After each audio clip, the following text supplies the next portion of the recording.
Hello and welcome to another episode of B Movie Reviews. I am your host Rich and I have a great B movie for you today. The 80s were iconic for many reasons, and one of those reasons is the B movies that were made during this time. The movie I am reviewing today does not disappoint when it comes to this tradition, and that is why I will be reviewing Night of the Comet. Warning, there will be spoilers ahead, so if you haven't seen the movie, I suggest you go do that first. So, Night of the Comet, released in 1984, it's rated PG-13, and the genre is a sci-fi horror. I would also throw in comedy into that as well, and I'll get into that here in a little bit. But first, a brief movie description.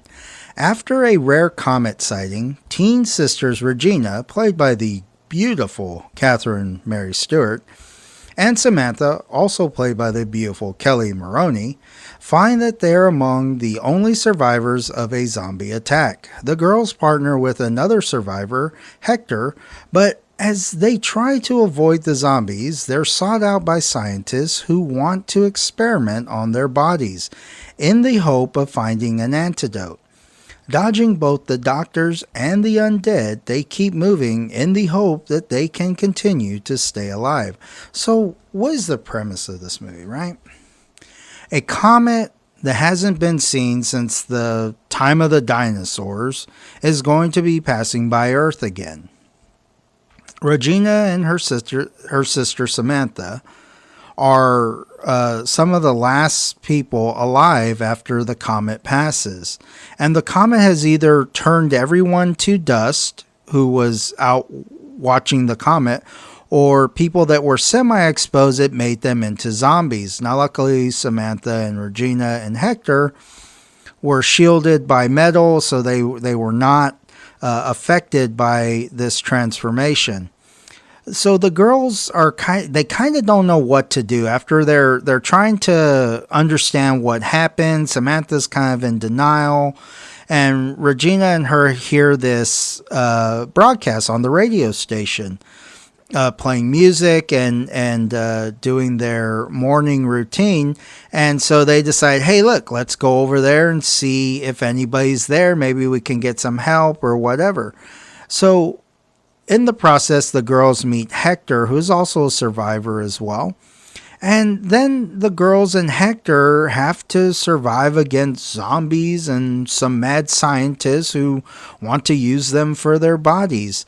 And it really is a decent B movie if you're going to ask my opinion about it. I haven't seen this movie since I was a kid, and I rewatched it a few days ago. And I was actually really surprised about how good it is.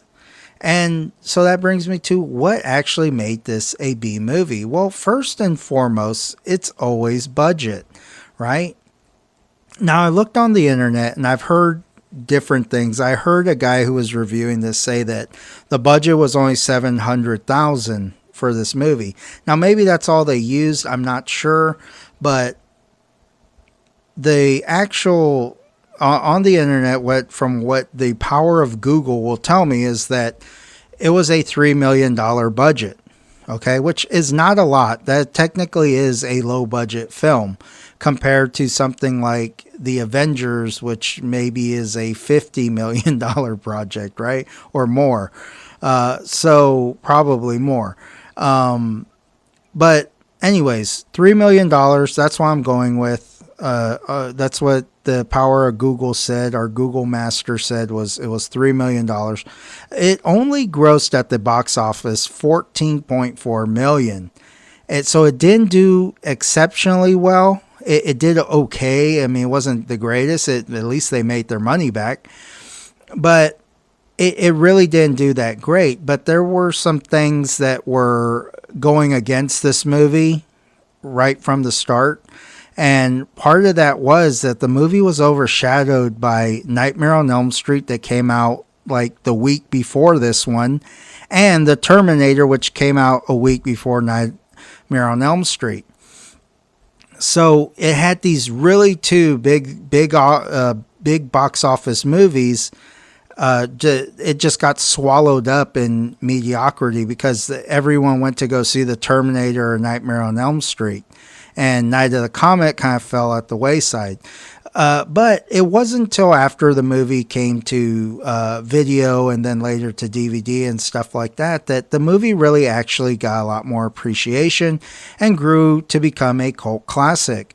And of course has a very big fan base. I definitely am in the fan base of this movie. And going back to the low budget, right? Let's go back to the low budget because this is always the first thing that is really going to qualify a movie for being a B movie is the budget. And this is from a film, the filming portion of it. So, they filmed this movie in LA and trying to do a I Am Legend or Omega Man type movie in LA on a low budget is probably damn near impossible.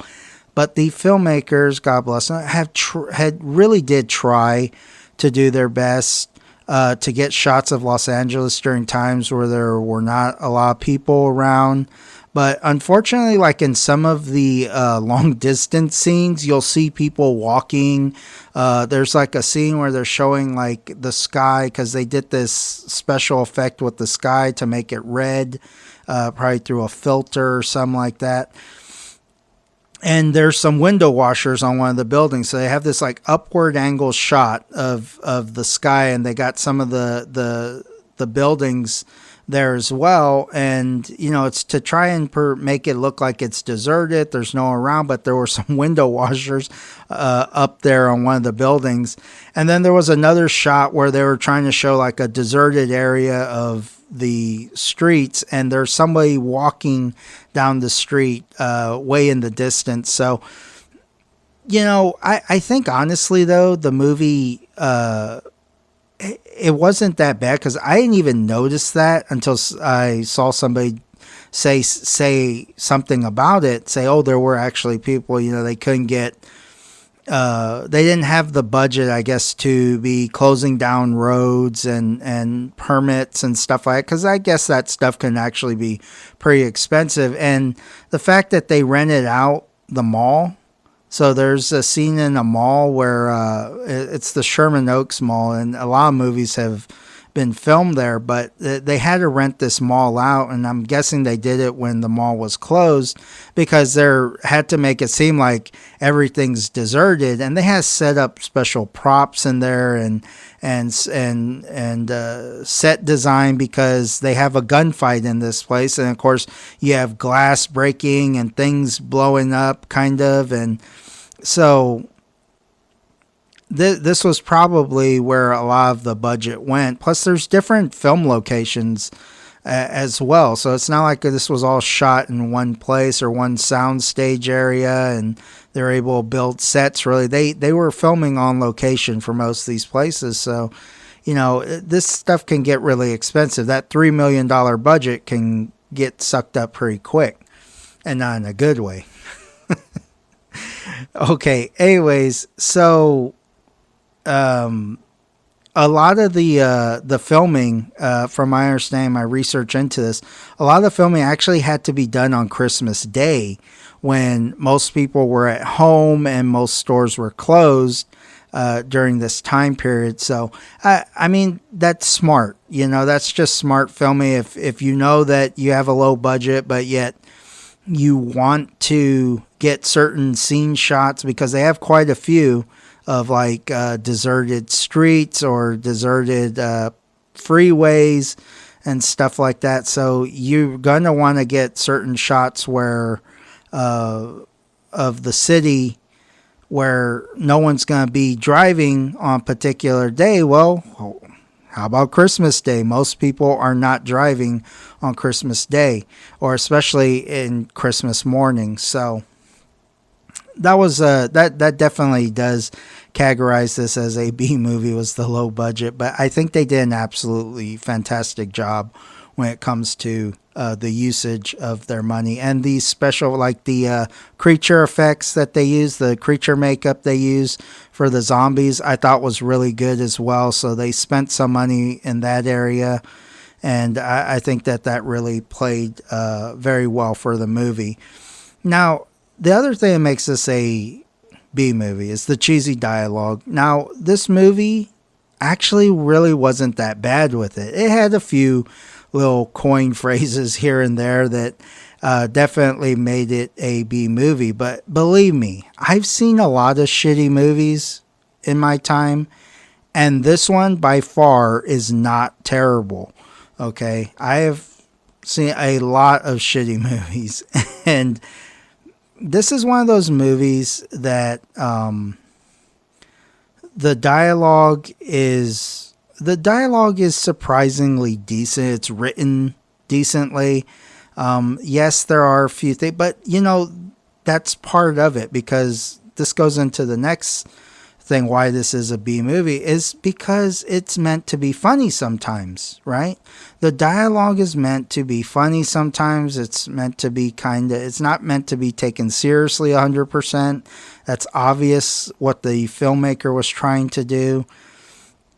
And this is why I would categorize this movie as a sci-fi horror comedy. I mean, it's not really so much on the horror side. It's got a little bit of that element to it, but it's more of this sci-fi, this genre of a sci-fi horror comedy. That's the best way to describe this movie to someone. If you were just to say, if somebody asked like, well, what kind of genre is it? Like a horror movie? Is it, about ghosts? No, it's a zombie flick, but it's like the sci-fi. It's kind of got a little horror and gore in there, and it's kind of funny though. It was kind of meant to be funny. That's the thing. It was kind of meant to be a kind of kick-ass, funny zombie flick. So, okay. Now going into my next segment, I just want to say I'm going to be tweaking this just a little bit. I used to call this part of the segment my likes and dislikes. Now I'm simply just going to say the good and the bad. This is just what I thought was good about the movie, what I thought was bad about the movie. So I'm just changing it a little bit, this is just for my type of process. I feel that I wanted to tweak this just a little bit. So I just thought, what, it's just simple to just say what I thought was good, what I thought was bad. So that's all it is. So let me go ahead and start with the good, right?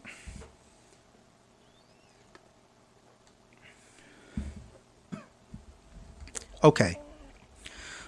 First thing I thought, good.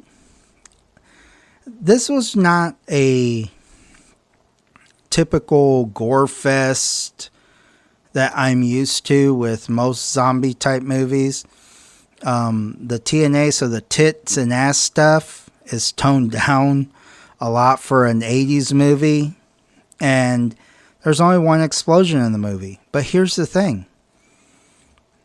I didn't necessarily miss that stuff, but the movie didn't need it to make it good, or make it entertaining anyways. So most zombie movies, are going to be gore fests. They're going to have people getting ripped apart, stuff like that. They don't really show that here. They allude to it. They kind of show a little bit of it. So like when the zombie confronts Regina in the alley, he's like chewing on something. It's probably the guy she was just, or her friend, whoever the guy she was spent the night with in the movie projection. The theater. So they kind of show that a little bit. And then the tits and ass stuff, other than Samantha getting down into her bra and panties, which is okay. That actually, you would expect to see some tits or ass in this movie, or people having sex, but you don't see that. You don't see this because that is traditionally in most movies. And there's only one explosion. That's where Hector blows up one of the scientists' trucks near the end of the movie so they can get away. Other than that, it's not that I didn't miss it. It just goes to show you didn't need it to make this movie great, or to make it entertaining anyways. The movie didn't have that stuff. It had a little bit of it, had a watered down version of these things, and it worked. So, I thought that was actually pretty good. Now, the other thing is that I thought was good was the strong female leads that are believable, okay? Because there are a lot of movies where they try to portray this female character as this badass, kick-ass type person, and they don't do a great job, okay? There's a lot of those types of movies out there. But, the fact of the matter is that you had these two Valley girls, so Regina and Samantha, who are like beautiful, but like look like they're innocent. But watch out, because these girls kick a lot of ass in the movie. So, I think they really did this right, and they gave backstory to it. It's not like that these girls just, oh, you know nothing about them and they just can kick ass and shoot guns and shit like that. No, they make reference to their dad, who's this kind of high-ranking military official who trained them in self-defense, like hand-to-hand combat, and taking them to the gun range to practice shooting and stuff like that, because he didn't want his girls to be defenseless. He wanted them to be able to take care of themselves. If some creep decided, hey, I want more than what you're giving, and they can go and kick the shit out of him, rightly so. So I think they did a great job at portraying these two women as strong female leads. Most movies fail at it. This one did a great job at it. So that brings me to another good thing, was the storyline. It was actually really decent for a B movie. Most B movies are very choppy in their storyline. Their plots don't make a lot of sense, but sometimes that's kind of the charm of the movie, and it's sometimes it's actually meant to be that way. A lot of times it's not. It's just, it just is a terrible movie. But this movie, for me, so getting into the storyline thing, the storyline is so entertaining that I can rewatch this movie every year, and I would be totally fine with it. Maybe like on Halloween or something around that time, rewatch this movie. Where I've seen other shitty B movies and I've literally said, I will never watch this piece of shit again. I rather shove needles dipped in dog shit into my eyeballs than fucking watch this piece of shit movie. That's the truth. For a lot of movies that I've seen, this is not one of those. This is very entertaining. It's very rewatchable. And also, the last thing that I thought was good, and this is just a kind of a side thing, it has nothing to do with the movie really, but this movie inspired the character of Buffy the Vampire Slayer. I thought that was really fascinating, that Joss Whedon watched this movie and got the idea of Buffy the Vampire, which I freaking love Buffy the Vampire. I own all the seasons of it. I watched the movie. I own the movie. The one with Kirstie Alley. I'm sorry. Not Kirstie Alley. Kristy Swanson. Jeez, my lord, I'm getting my Christies mixed up here. Kristy Swanson, who's also another babe. Okay, but I thought that was pretty fascinating, that he saw these two strong female leads in this movie and said, I want to make something like that. I want to make this chick that can kick ass and be entertaining at the same time. And I think he did that with Buffy the Vampire Slayer. So I thought that was actually a really good point. Now, let's go on to the bad, right? Number one, it was not the traditional gore fest I'm used to seeing in the zombie movie.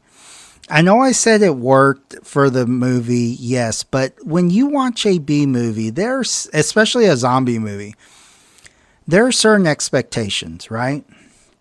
You expect people to get torn apart violently and and viciously by the living dead or the undead. You expect to see some bodacious babe with her big tits and ass right in your face. I didn't have any of that. And I didn't get any shit blown up. I got one scene where they blew some shit up. I want fucking Michael Bay type explosions in my B-movie zombie flicks, guys. Okay. All right. So I'm over exaggerating. I found it a little disappointing that some of these key staples weren't in the movie. But like I said, all in all, it actually worked for the movie because the rest of the movie actually was entertaining. Okay, now that brings me to my second thing I thought was bad about this movie. There were not enough fucking zombies in the movie. There were very few scenes where you actually see zombies, and they allude to zombies more than you actually see them. Now, I don't know if this was a budgeting issue or maybe it was just how the story was written, but I found that a little disappointing. I thought they could have had at least one scene where the girls and this guy Hector go and they like take on like a group of zombies at least, right? They're trying to get them and they just like mow them down and kick their ass, you know? I thought that the movie needed something like that, you know, but hey, okay. So that was another one of my kind of dislike, or the things I thought was bad. I didn't think there was enough zombies in the movie. They were there, but there weren't a lot of them. And I guess it's because there's not a lot of people anymore and only a few people were affected. And I think, if I'm not mistaken, I probably am, like most things. I think part of it was that eventually they would turn to dust too. So even though that they were zombies, they were going to go through the process of turning to dust eventually. So that could be part of it, maybe as well. That the zombies were all turning to dust, so there really weren't any of them around. I'm not sure, but from my perspective, I thought I could use at least one scene where they were kicking ass, taking out a group of zombies or something like that. But okay, so the last thing that I kind of thought was bad was, the character of Hector I don't think was bad. Let me make this clear. He was a good supporting actor for the role, but the whole scene where he goes to look for his mom, I thought they could have done without that.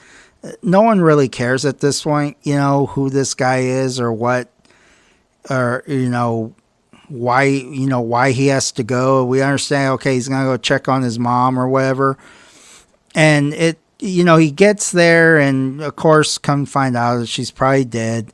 And then he gets chased around by this zombie kid.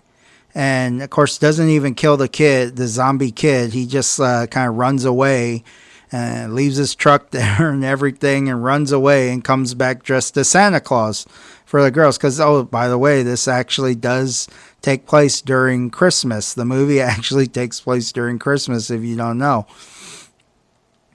And so I just thought this whole scene process was kind of unnecessary. We had just met this character. We didn't have enough time really invested into him like we did with the girls. I'm more invested in the story of the two sisters than anything else because they're the main characters of this movie. They're the kick butt chicks, the beautiful chicks, the sweet, innocent looking chicks that could rip your throat out. They're the ones that I want to see. They're the ones that I want to follow their story. Hector, I could give a shit less about. He was a good supporting actor. He was a good supporting character. And there's a scene there where you think that Samantha is dead. And when I watched the movie, because again, I haven't seen this movie since I was a kid, right? And so when I was rewatching it just a few days ago, I was like, I thought she lived. Like I could have sworn I remember. It was a long time ago, but I I thought she was alive, like in the end.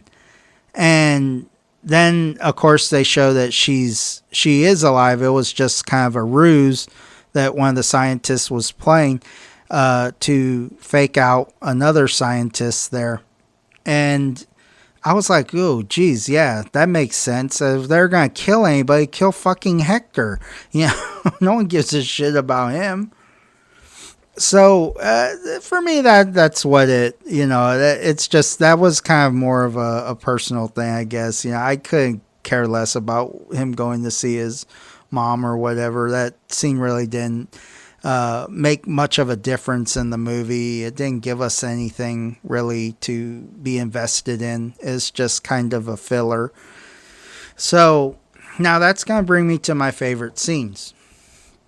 Okay, so my favorite scene, hands down, has to be the alley scene where Regina, and get this, right? Her last name is Belmont. Okay, so all you fucking Nintendo nerds out there, you know exactly where I'm going with this, right?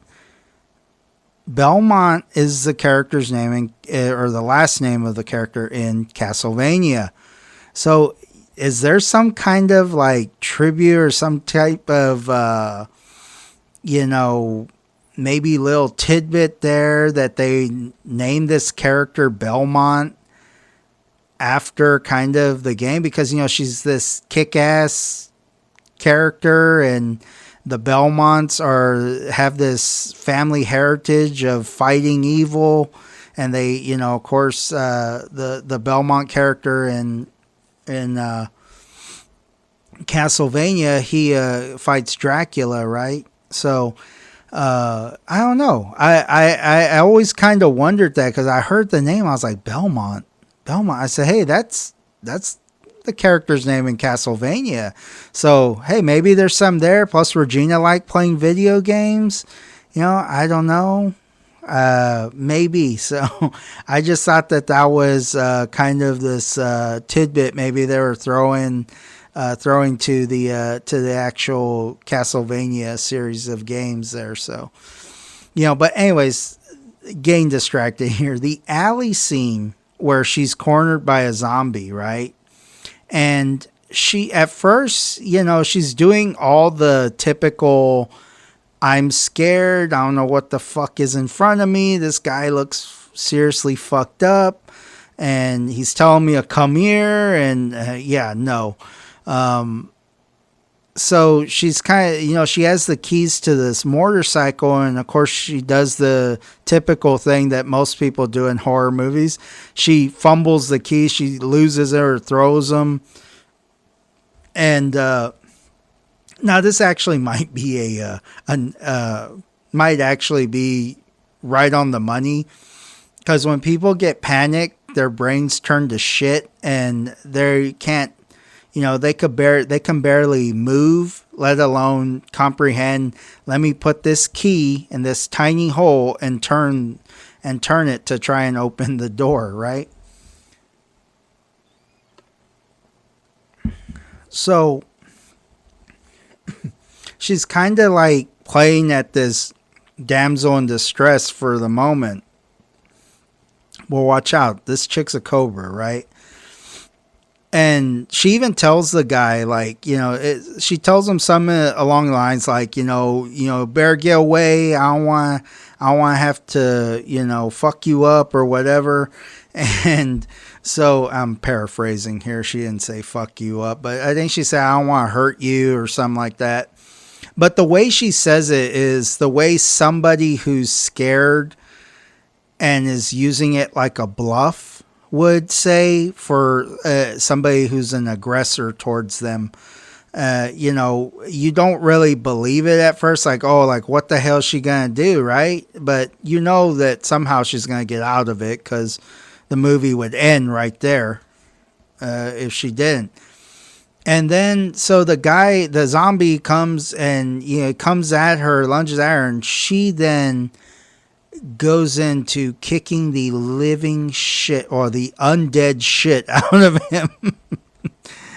The ever living shit out of this guy, right? So, and it's not like a quick, like she takes him down right away, right? She gets bounced around a little bit. She gets roughed up a little. So it makes it a little bit more realistic that, hey, you got to remember, she's still fighting a guy who's bigger and stronger than she is, and obviously is deranged with wanting to eat human flesh. So, all those factors going in there, she kicked the shit out of him. She did a great job at kicking the shit out of this guy. And it on screen looked believable because she wasn't a Mary Sue type character like some characters are portrayed. Especially, you see this a lot with a lot of strong female leads. Like they're overpowerful, or they're just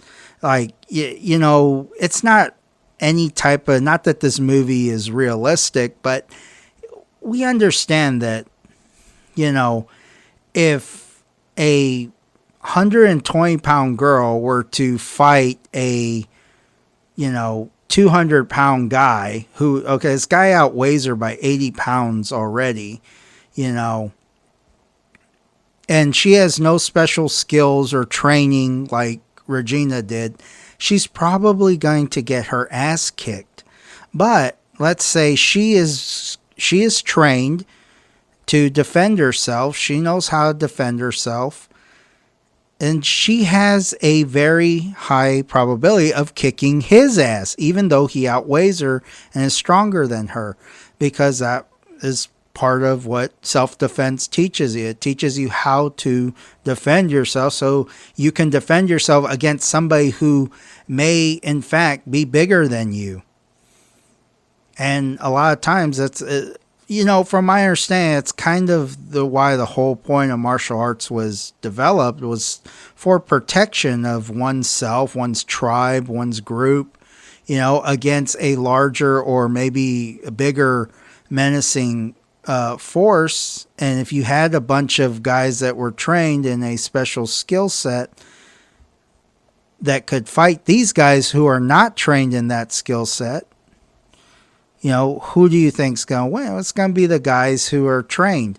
So anyways, going off on a tangent here about self-defense, I just thought this was an awesome scene because it really shows what a badass Regina is. And she is not just this beautiful, young girl that loves video games and wants to just hang out and party with friends and shit like that. She can take care of herself, right? And Samantha can take care of herself too, even though she's a little more whiny and kind of annoying sometimes in the movie. But there's a scene where they show her shooting up a car, and she's just turning this car into Swiss cheese, hitting her marks and stuff like that. And, right there, that shows like, hey, this girl can shoot, she can take care of herself. So I think, again, this scene portrayed this movie. It made it believable that this girl was all the badass that they tried to intend her to be. And they did a great job at it. So this is going to bring me now to my final thoughts and overall ratings of this movie. Okay, Night of the Comet. I really think this is a very underrated B movie. I definitely would encourage anybody to go watch this movie. It's not shit. It's not terrible. Believe me, I've seen a lot of shitty, terrible movies. This is a movie that you can watch it, enjoy it, and probably rewatch it at least once a year. And that, of course, that's in my opinion. And that is why I am going to give Night of the Comet a 4 out of 5. Because I think it's just that fucking good. All right, guys. Well, that's going to do it for me. Oh, I think I have some teenage comet zombies trying to knock down the door, so I'm going to get out of here. But I want to thank everyone for listening, and I hope you enjoyed this episode of B Movie Reviews. Take care.